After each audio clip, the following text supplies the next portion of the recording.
Bir dilim daha yok mu dedirten, damaklarımızı çatlatan meşhur San Sebastian cheesecake tarifiyle birlikteyiz. İnanın ki bitmesini hiç istemeyeceksiniz. Harika kıvamıyla gerçekten ortalıklarda dolaşan en orijinal tarif bu diyebilirim.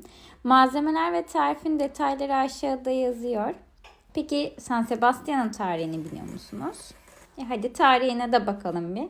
Tarihine de gelecek olursak ilk kez İspanya'nın San Sebastian şehrinin eski bir mahallesinde Lavina adlı küçük bir pastanede yapıldı.